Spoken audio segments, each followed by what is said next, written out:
হবে আমাদের সরকারের মানসিকতা যে এভরি কমিউনিটি ট্রেডিশনাল কালচার সেটা যাতে হারিয়ে না যায়, তাদেরকে আরো উৎসাহিত করার জন্য, প্রমোট করার জন্য, আপডেট করার জন্য সরকারের যা যা করণীয় প্রসেস সেগুলি আমাদের রাজ্যের মাননীয় মুখ্যমন্ত্রীর নেতৃত্বে সেই ইনিশিয়েটিভগুলি নিয়ে থাকি।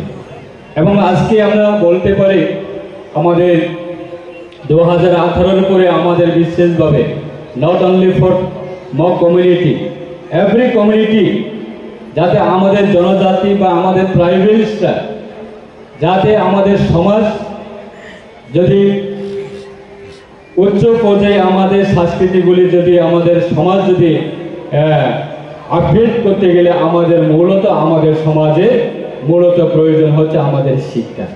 এই শিক্ষাটাকে আমরা আমাদের জনজাতির অংশে যাতে সমাজ যাতে শিক্ষিত হয় তার ক্ষেত্রে আমাদের 2018 আগে একলব্য সংখ্যা স্কুল ছিল মাত্র 4টি।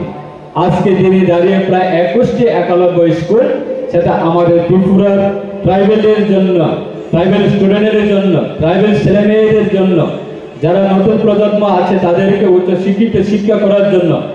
কারণ আজকে দিনে দাঁড়িয়ে আমাদের দেশ এমন জায়গা পৌঁছে গেছে যে বিকশিত ভারত এই যে একটা ওয়ার্ড, সে বিকশিত ভারতের সঙ্গে যুক্ত বিভিন্ন আইটেমগুলি আছে।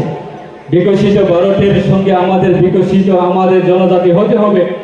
আমরা যদি শিক্ষিত না হই তাহলে কেমনে আমরা বিকশিত ভারতের সঙ্গে আমরা অন্যান্য কমিউনিটির সঙ্গে চ্যালেঞ্জের সঙ্গে আমরা কিভাবে পৌঁছবো? সেই ক্ষেত্রে আমাদের সমাজকে আমরা শিক্ষিত করার ক্ষেত্রে আমাদের অত্যন্ত শিক্ষার প্রয়োজন। তার জন্য আমাদের সরকার সেই ইনিশিয়েটিভ নিচ্ছে যে আমাদের